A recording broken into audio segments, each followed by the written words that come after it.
Bonjour tout le monde, j'espère que vous allez bien. Bien, aujourd'hui c'est la dernière séance concernant la matière des droits de l'homme.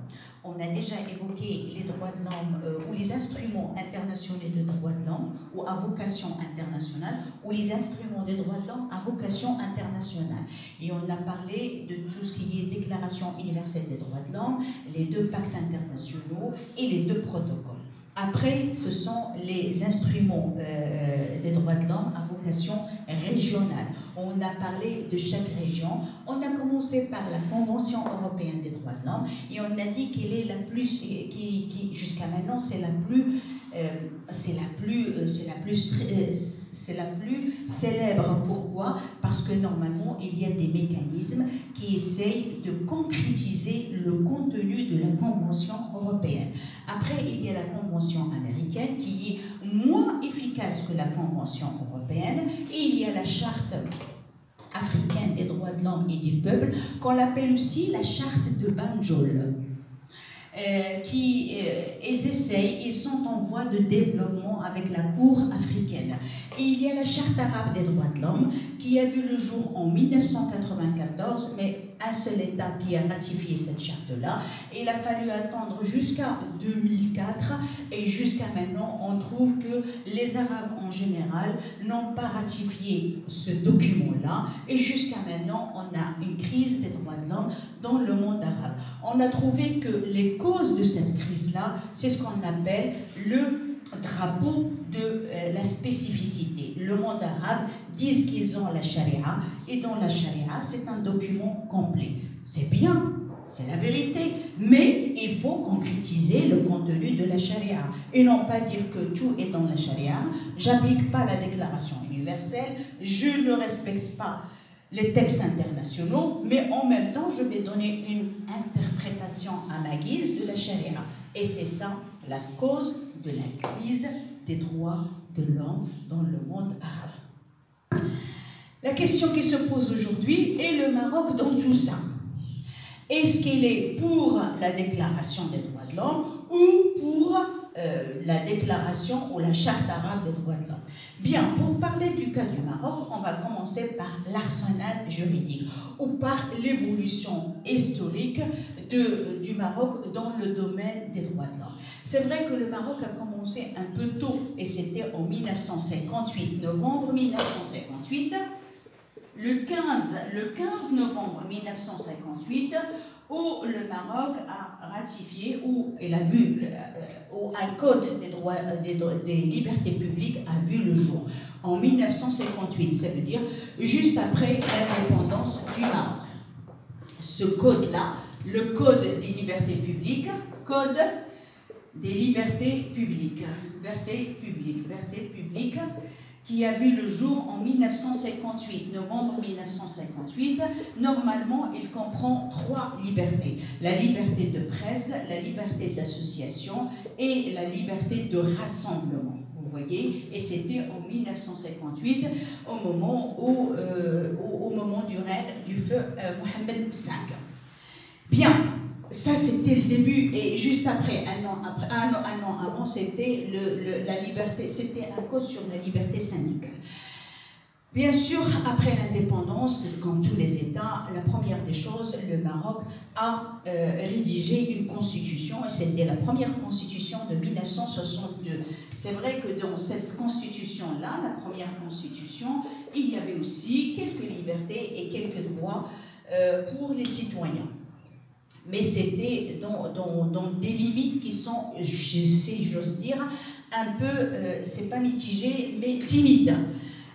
Il a fallu attendre 1992, la constitution de 1992 et 1996, où le Maroc va écrire d'une façon claire dans le préambule de la Constitution où il s'écrit d'une façon claire le Maroc réaffirme son attachement aux droits de l'homme tels qu'ils sont connus sur le plan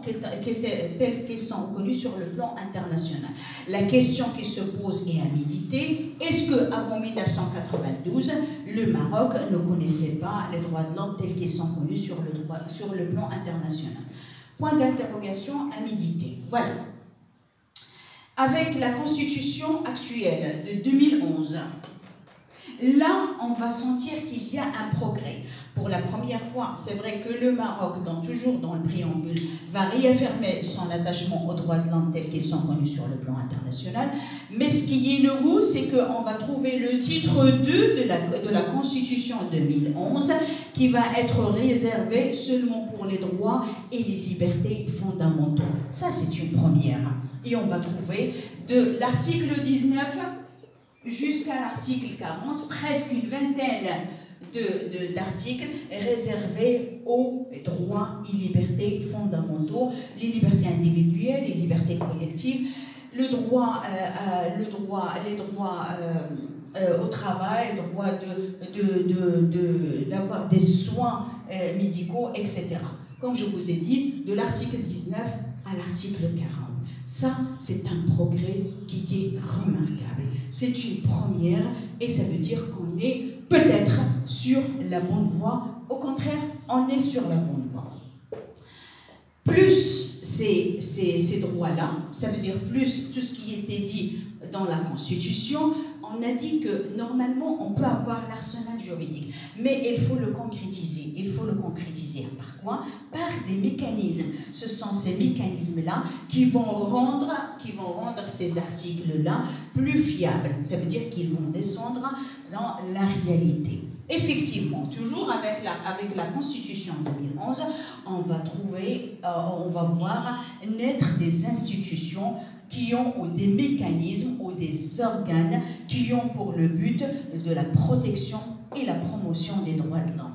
La première institution, c'est le Conseil national des droits de l'homme. Le Conseil national des droits de l'homme, au contraire, il a existé avant, mais il avait un autre nom.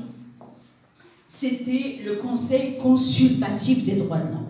Puisque le premier conseil avait seulement le caractère consultatif, on l'a remplacé par un autre, c'est le Conseil national des droits de l'homme, Al-Majlis al-Watani li Huquq al-Insan. Qu'est-ce qu'il a comme rôle, ce conseil-là? Normalement, c'est un conseil qui a pour rôle la protection et la promotion des droits de l'homme. Il peut recevoir les plaintes et aussi il peut intervenir pour trouver une solution à l'amiable quand il y a violation des droits de l'homme. Il peut aussi visiter les centres de détention et il peut aussi écouter les plaintes et intervenir quand il y a des litiges qui ont relation avec les droits de l'homme. C'est un conseil national et non pas un conseil consultatif. Et c'est une institution qui a une certaine indépendance économique ou, si je vis, financière. C'est une institution qui travaille, c'est vrai, mais il y a toujours des entraves et on va revenir sur les problèmes qui rencontrent ce conseil-là. Deuxième institution, c'est l'institution, ce qu'on appelle le médiateur. Al-Wasi, en MU'assasat al-Wasi. Le médiateur a déjà existé, mais il avait un autre nom, Diwan al-Madalim. Cet changement d'appellation, ça veut dire qu'on a donné à cette institution-là plus d'attributions et plus d'autonomie. Qu'est-ce qu'il fait le médiateur? Normalement, il intervient pour arrêter l'abus du pouvoir de l'administration publique, pour donner une bonne gouvernance et aussi pour protection et la promotion des droits de l'homme en général contre l'abus du pouvoir ou contre l'abus du pouvoir de l'administration publique. Vous voyez, il peut recevoir aussi des plaintes et il peut aussi intervenir pour trouver des solutions à l'amiable entre le citoyen et l'administration. C'est une institution qui existe, mais on trouve que aussi il ne travaille pas d'une façon telle qu'elle est connue, par exemple en France, le médiateur et le travail du médiateur.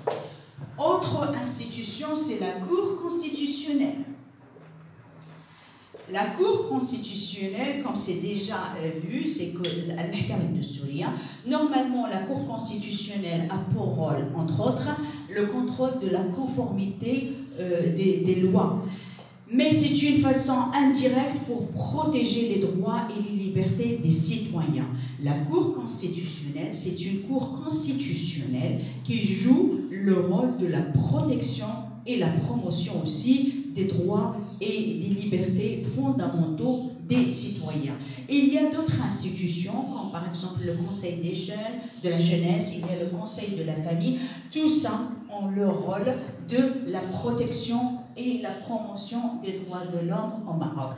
Mais là, on va le dire franchement, c'est que la situation actuelle, elle est mieux que la situation d'avant, mais il reste toujours un long chemin à parcourir. C'est normal. C'est pour ça qu'on dit que la liste des droits de l'homme, ce n'est pas une liste limitée. On cherche toujours le meilleur, on cherche toujours l'idéal. Mais il y a toujours des entraves. Il y a toujours des problèmes. Et ces problèmes-là sont liés et les citoyens et aussi gouvernants et gouvernés. Ça veut dire les deux sont responsables de l'actualité ou de la crise actuelle. Ce n'est pas une crise comme la crise d'avant. C'est vrai qu'il y a un progrès, c'est vrai qu'il y a un développement, mais l'être humain cherche toujours tout ce qui est mieux. On cherche toujours le meilleur dans le domaine des droits de l'homme. On cherche toujours l'idéal. Ces problèmes-là, comme je vous ai dit, c'est lié d'un côté aux gouvernants et d'un autre côté aux gouvernés. Il est lié surtout au manque, je vais dire, au manque de développement de la culture des droits de l'homme. Parce que les droits de l'homme, c'est une culture, c'est une conviction. Soit on croit aux droits de l'homme et on va faire tout pour installer les droits de l'homme, pour bien sûr les préserver d'une façon efficace, soit on reste toujours dans cette frustration entre ceux qui veulent arracher les droits de l'homme et ceux qui revendiquent les droits de l'homme. Ça veut dire qu'on a besoin des efforts des deux côtés, d'un citoyen qui connaît bien ses droits et ses obligations. Parce qu'on ne peut pas parler seulement des droits, il y a les droits, il y a les obligations, et aussi de ceux qui nous gouvernent, qui doivent être aussi responsables pour l'amélioration du contexte en général.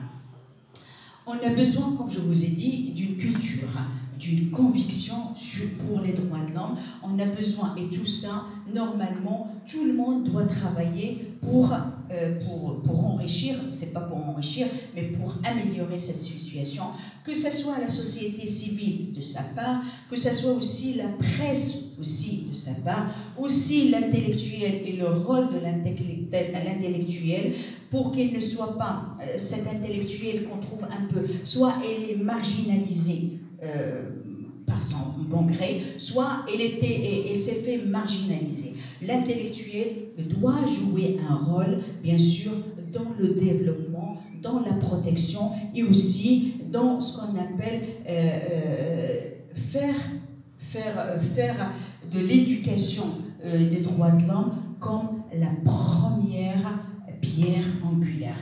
Vous voyez que tout le monde est responsable. On ne peut pas attendre de ceux qui nous gouvernent qu'ils nous présentent les droits de l'homme sur un plateau en or. Non, il faut être conscient, il faut revendiquer les droits de l'homme et il faut aussi respecter les obligations. Si on demande seulement les droits sans faire les obligations, on va tomber dans le chaos total. Voilà ce qu'on peut dire sur les droits de l'homme au Maroc. On a un arsenal juridique, on a une constitution qui est la loi fondamentale ou la charte fondamentale, où c'est réservé presque une vingtaine d'articles sur les droits de l'homme. On a des institutions qui veillent au respect des droits de l'homme. Ce qu'il faut, c'est cette culture-là, c'est cette conviction-là qui, bien sûr, qui va consolider les droits de l'homme. Le Maroc aussi, c'est un État musulman, c'est pour ça il fait référence aux droits de l'homme tels qu'ils sont connus en islam. Et là, c'est une occasion aussi de parler sur les droits de l'homme tels qu'ils sont connus en islam. L'islam, comme les deux autres religions monothéistes, il y a bien sûr une certaine incitation aux droits de l'homme et aussi à la dignité humaine. Et il y a des versets coraniques qui parlent, un verset coranique qui parle de la dignité. On a honoré l'être humain. Bien sûr, l'islam, comme les deux autres et surtout le christianisme, a connu une certaine je ne vais pas dire falsification, mais une mauvaise interprétation de la charia. Une mauvaise interprétation, c'est pour ça qu'on a parlé de la politisation de l'islam en tant que religion. Si on revient à la charia telle qu'il est dans sa première version, qui est noble, on va trouver plusieurs droits, comme par exemple le droit à la vie. Il ne faut pas tuer l'être humain parce qu'il était sacré, parce qu'il est toujours sacré par Dieu. Et aussi, il y a la proclamation ou la déclaration du deuxième calife en islam, Omar ibn al-Khattab, qui a dit il ne faut pas, n'asservissez pas les hommes, leurs mères les mettent libres. Ça c'est beau. Et on trouve que dans les constitutions, par exemple dans les constitutions françaises, elles commencent toujours par la déclaration de Jean-Jacques Rousseau. L'homme est libre et il est toujours libre en droit et en dignité. Par contre, dans nos constitutions en temps arabe, on ne trouve pas cette référence à Omar ibn al-Khattab. Et pourtant, c'est bien dit, c'est profond, c'est clair. Ça veut dire quoi? Ça veut dire qu'il y a toujours cette, comme je dis toujours, allergie aux droits de l'homme, mais on trouve dans l'islam plusieurs droits. On a commencé par le droit à la vie. C'est une façon indirecte pour abolir la peine de mort. Et pourtant, dans plusieurs États musulmans arabes, il y a toujours la peine de mort qui existe. Même au Maroc, il y a la peine de mort. C'est vrai que le juge prononce toujours jusqu'à maintenant la peine de mort. Est-ce qu'on le fait ou on ne le fait pas? Il y a des exceptions. Il y a aussi après la vie, le droit à la vie, il y a l'interdiction de l'esclavage. Il ne faut pas, bien sûr, asservir les hommes parce que leurs mères les mettent libres. Il y a plusieurs, comme par exemple la liberté de croyance. Et ça veut dire que chacun peut choisir la religion qu'il veut par conviction. C'est Dieu qui peut bien sûr orienter telle personne ou telle personne. Et il ne faut pas le contraindre parce que c'est dit dans le Coran, point de contrainte dans la religion. La ikraha fid din. Maintenant, non, on trouve une autre interprétation des personnes et qui disent, soi-disant, c'est eux qui ont la réalité et qui veulent l'imposer d'une manière qui est un peu agressive. Il y a plusieurs droits. Il suffit d'aller chercher. On trouve que, par exemple, dans la religion musulmane, on parle même, par exemple, des droits de l'orphelin, qu'on ne trouve pas dans la Déclaration universelle des droits de l'homme. Il y a aussi le droit du bébé, même dans le ventre de sa mère. Il y a aussi le droit du voisinage, le bon voisinage. Ça aussi, on ne le trouve pas dans la Déclaration des droits de l'homme. Il y a aussi les droits des parents envers leurs enfants et des enfants envers leurs parents. On trouve même les droits des animaux. Ça aussi, on le trouve dans la religion musulmane. C'est pour ça qu'on trouve que la religion musulmane, c'est une religion qui est complète, c'est une religion qui est basée sur la tolérance, surtout quand je dis la tolérance, ça englobe tout, sur la justice surtout. Il suffit de l'interpréter telle qu'elle était voulue par le bon Dieu et dans la bonne interprétation, dans la première version, sans bien sûr mauvaise interprétation, sans politiser les droits, sans politiser bien sûr la religion pour des intérêts politiques. Voilà ce qu'on peut dire sur les droits de l'homme au Maroc et les droits de l'homme dans la religion musulmane. Je vous souhaite bonne chance, il suffit de bien travailler et vous aurez bien sûr plus de chance pour la réussite. Merci beaucoup.